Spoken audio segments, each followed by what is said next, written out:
안녕하세요. 시부모님과 남편을 쫓아낸 30대 여성입니다. 남편과 만나게 된 건 제가 학원 생활을 한 지 10년 차가 되었을 때였어요. 저는 당시 지방 소도시에 위치한 입시학원에서 근무하고 있었는데 저를 좋게 본 학부형 중 한 분이 남편과의 소개팅 자리를 주선해 주셨지요. 솔직히 내키지는 않았지만 워낙 지역이 작다 보니 거절을 했다간 괜히 안 좋은 소리가 나오진 않을지 학원 수업에 영향이 있진 않을지 걱정이 되더라고요. 그래서 하는 수 없이 나간 자리였네요.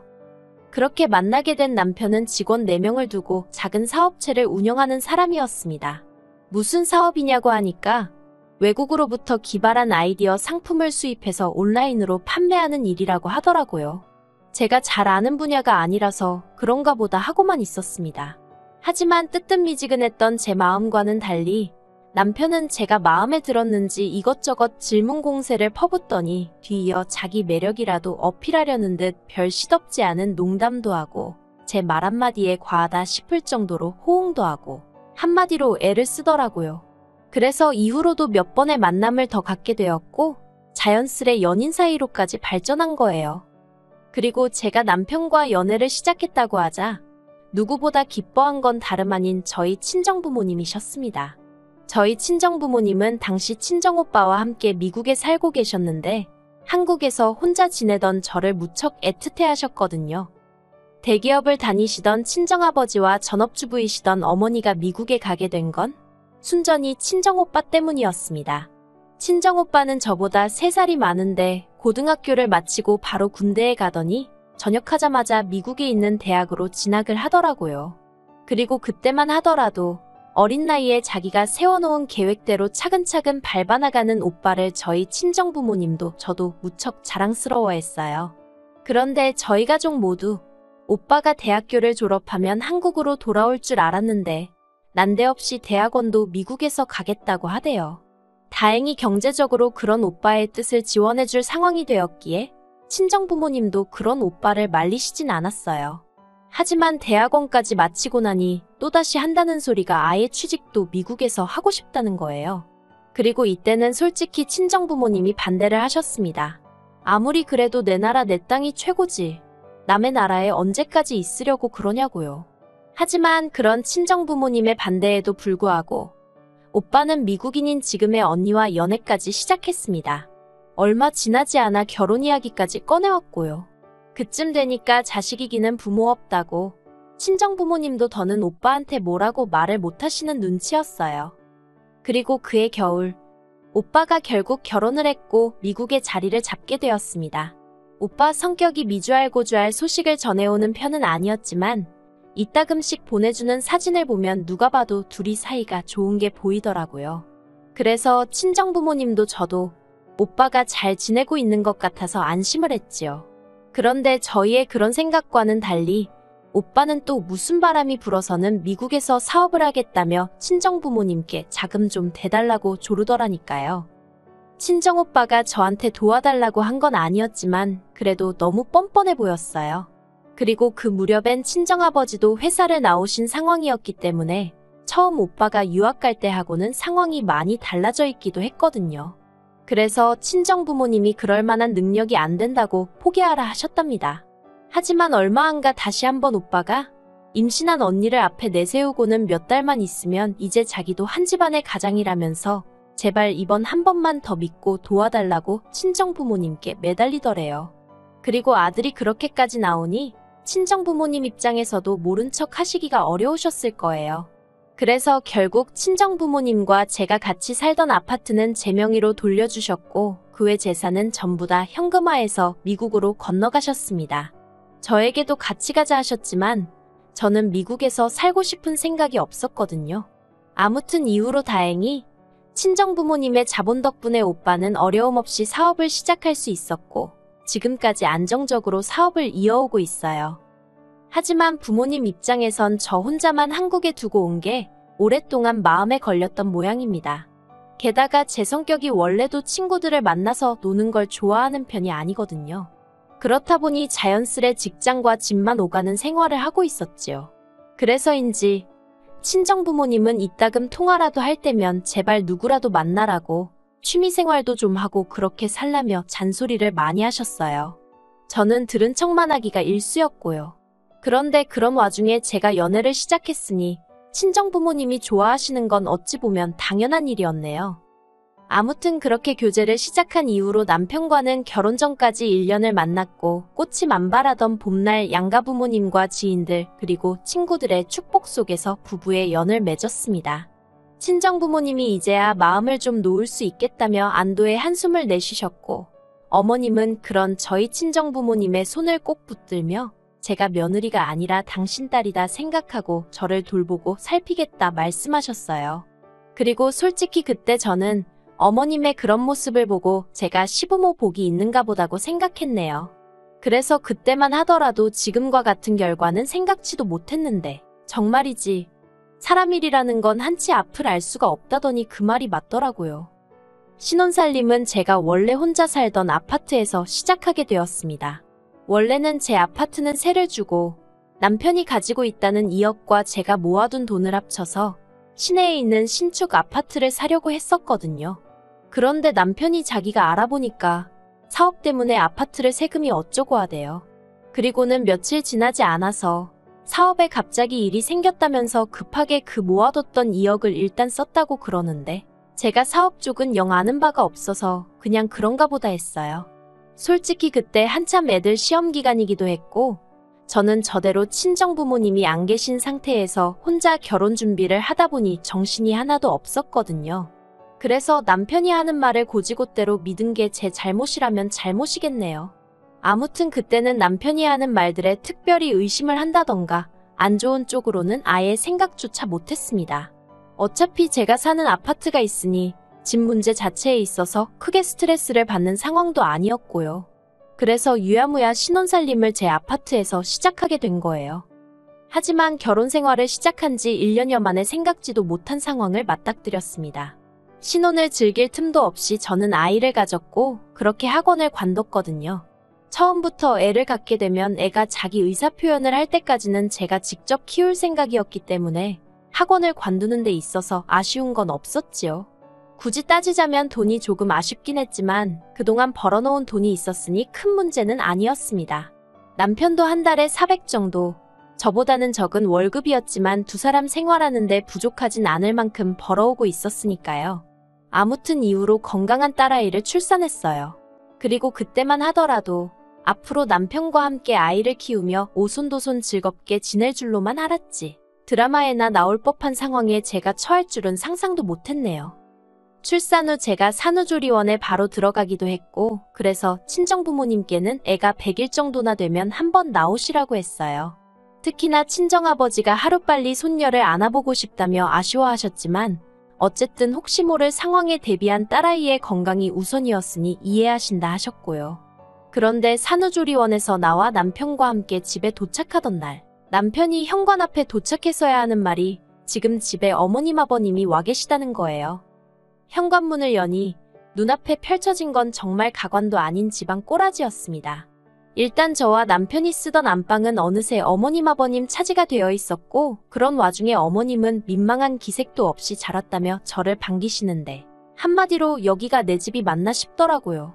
까놓고 말해서 제가 산후조리원에 입원해 있던 동안 어머님 아버님 두 분 다 두세 번 얼굴을 비추셨는데 그때마다 한 번도 합가의 히읗차도 꺼내신 적이 없었기에 눈앞에 펼쳐진 상황이 더 믿기지가 않았던 것 같아요.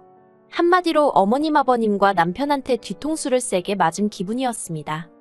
남편에게 도대체 이게 지금 무슨 상황이냐고 따졌더니 남편은 저더러 정말 복도 많다면서 하는 말이 장모님도 안 오시는데 시어머니가 애를 봐준다고 오신 거라며 오히려 몇 번이고 생색을 내더라고요. 막말로 누가 고마워하는 것도 아닌데 혼자서 난리였지요. 제가 어떻게 나랑 상의 한마디 없이 그런 일을 결정할 수 있냐고 물었더니 전부 다 저를 생각해서 그런 건데 뭘 상의를 하렵니다. 어처구니가 없어서 그래서 나를 생각해서 내가 쓰던 안방도 내드렸냐 따졌어요. 그랬더니 오히려 남편이 제가 이해가 안 된다는 표정을 짓고는 시부모님이 제일 어른이시니 당연히 방도 제일 큰 방에서 지내시게 하는 게 맞는 거 아니냐대요. 막말로 이 인간이 무슨 효자병이라도 걸렸나 싶어서 어이가 없더라고요. 어쨌든 짐은 이미 다 들어왔지. 애를 챙겨야 되는데 몸은 힘들어 죽겠지. 제가 뭔가 이성적으로 할 수 있는 상황이 아니었어요. 그리고 동시에 가구며 짐이며 다 들여놓은 어머님 아버님을 당장이라도 내쫓을 수도 없는 노릇이었기에 일단 당분간은 남편 말대로 어머님께 딸애를 부탁드리고 저는 몸을 회복하는데 신경을 쓰기로 마음을 비웠지요. 하지만 한 달이 뭐예요. 보름도 되지 않았을 무렵부터 어머님과 아버님은 저와 딸애만 남겨놓고 외출을 시작하셨습니다. 친구들하고 약속이 있네. 어디 가기로 했네. 별의별 핑계를 대시면서 말이에요. 그뿐만이 아니라 말로는 며느리인 저와 손녀인 저희 딸을 챙겨주러 오셨다면서 정작 제가 도움이 필요한 집안일이라던가 그런 쪽에 있어서는 아주 모른 척 하시대요. 그러면서도 당신들 빨래며 설거지는 끊임없이 내놓으셨고요. 한마디로 졸지에 저는 딸애 하나만 돌보는 것도 부족해 어머님 아버님이 벗어던진 속옷까지 빨아야 했을 만큼 온갖 집안일을 떠맡게 되었습니다. 하지만 그걸로도 부족해 어머님은 불난집이나 마찬가지였던 저에게 기어이 기름을 들이부으셨어요. 무슨 말이냐 하면 하루는 어머님이 저한테 따질 게 있다면서 수유 중인 저를 작은 방에서 거실로 불러내셨거든요. 영문을 몰랐던 제가 무슨 일이라도 있냐고 어머님 아버님께 물었습니다. 그러자 어머님은 물론이고 아버님도 진지한 표정으로 이 집이 누구 명의로 되어 있냐고 물으시대요. 당연히 저는 제가 남편과 결혼하기 전 친정부모님이 사시다 제 명의로 넘겨주신 집이라고 이야기했지요. 그러자 어머님이 대뜸 그럼 결혼을 했으니까 공동명의로 돌려야지. 언제 돌릴 거냐고 내일이라도 돌리라는 거예요. 황당해서 결혼을 했어도 남편이 1원 한 푼 보탠 게 없는데 왜 공동명의를 하느냐고 그렇게는 어렵다고 했어요. 그랬더니 어머님이 괘씸하다며 그럼 당신도 앞으로는 저희 딸을 안 봐주시겠다나요. 솔직히 그 말을 듣는데 아차 싶기는커녕 어처구니가 없었습니다. 처음부터 공동명의가 문제인 건지 아니면 그저 딸애를 봐주기가 싫으신 건지도 모르겠던 상황이었지만 이쪽이든 저쪽이든 기분이 나쁜 건 사실이었으니까요. 그리고 동시에 그간 저희 딸애를 봐주면 얼마나 봐주셨다고 저런 소리를 하나 싶대요. 게다가 솔직히 제가 살림도 다 하고 밥도 다 차려드리고 어머님 아버님이 그렇다고 생활비를 얼마 보태주시는 것도 아니지 애를 살뜰히 봐주시는 것도 아닌데 그래도 뒷말 나올까봐 한 달에 용돈도 100만 원씩 챙겨드리고 있었거든요. 그런데 돌아오는 말이 고맙다는 고사하고 앞으로 애를 봐주네 안 봐주네라니 기가 차서 순간 말문이 다 막히더라니까요. 하지만 이내 정신을 차리고 저는 어머님 아버님 떨어 그러면 애도 안 봐주실 건데 이 집에는 왜 계시냐고 내일 당장 짐 빼시라 했어요. 애 봐주신다고 하셔서 불편한 것도 감수하고 같이 살고 있는데 이제 안 그래도 되겠다고 덧붙이면서 말이지요. 그러자 이번엔 옆에 있던 남편이 그게 말이 되는 소리냐면서 저한테 화를 내대요. 그리고는 이내 방에 가서 이야기 좀 하자면서 제 손목을 비틀듯이 잡아채는 게 아니겠어요. 저는 당장 손 놓으라고 악을 쓰면서 도망치듯 제 지갑하고 차키만 챙겨서는 현관으로 빠져나왔습니다. 솔직히 집에 딸애를 혼자 두고 나온 게 마음에 걸리긴 했지만 그렇다고 버티고 있다가는 저부터가 한 대 맞을지도 모르겠다 싶었거든요. 그리고 그럴 경우 어머님이나 아버님이 저를 지켜주실 분들도 아니었고요. 그렇게 혼자 30분 정도 달려서 호텔에 도착했더니 남편에게 전화가 걸려왔어요. 뭐라고 떠들지 드러나 보자 싶어서 받았더니 기껏 한다는 소리가 지금 뭐 하자는 짓이냐며 엄마라는 여자가 애까지 놓고 그렇게 나가면 그만이냐고 그따위로 할 거면 2번 다시 집에 들어올 생각 말라나요. 어이가 없어서 돌았냐고 눈에 뵈는 게 없냐고 소리를 질렀어요. 그리고는 그 집이 누구 집인지나 알고 하는 말이냐고 쓸데없이 헛소리 짓거리지 말고 당신이나 내일 당장 당신 부모랑 같이 짐 빼라고 했네요. 이튿날 저는 불안하고 떨리는 마음을 다잡으며 제 집으로 향했습니다. 현관 비밀번호를 누르고 들어서니 보란듯이 어머님 아버님 신발도 남편 신발도 신발장 앞에 널브러져 있었지요. 솔직히 제 말대로 짐을 싸서 나갔을 거란 기대는 없었기에 실망하지도 황당하지도 않았지만 주체가 안 될 만큼 짜증은 나대요. 그런데 그때 남편이 집에 들어온 저를 보고는 그러면 그렇지 네가 이럴 줄 알았다면서 당장 안방에 가서 시부모님께 죄송하다고 사과를 드리라는 거예요. 제가 남편더러 그럴 일은 없을 거니 꿈깨라는 말과 함께 이혼 이야기를 꺼냈습니다. 남편은 제 이혼 소리에 꽤나 충격을 받은 눈치였습니다. 그리고는 기껏 한다는 소리가 이혼하면 딸애를 안 보여줄 거라나요. 그러면서 엄마가 돼서는 딸을 안 보고 살 수 있겠냐고 빈정거리대요. 그리고 또 한다는 소리가 제가 먼저 이혼 얘기를 꺼냈으니까 양육권과 친권은 다 자기 거라고요. 하지만 저는 허심탄회하게 이야기해보겠습니다. 필요하다면 딸애도 남편에게 주고 이혼을 할 생각이었어요. 요즘이 옛날처럼 쉽게 연락이 끊어지는 사회도 아니고 솔직히 마음만 먹으면 20년이고 30년이고 안 보고 살던 사람들도 며칠 만에 찾아내는 세상이잖아요. 그러니 남편이 보여준 애만에 해도 결국 저나 딸애가 서로 만나고자 하면 쉽게 만날 수 있을 거란 확신이 있었지요. 그래서 남편더러 그렇게 하라고 했습니다. 딸아이 양육권도 친권도 다 가지라고 대신 이혼 도장 찍고 내 집에서 당장 나가달라고요.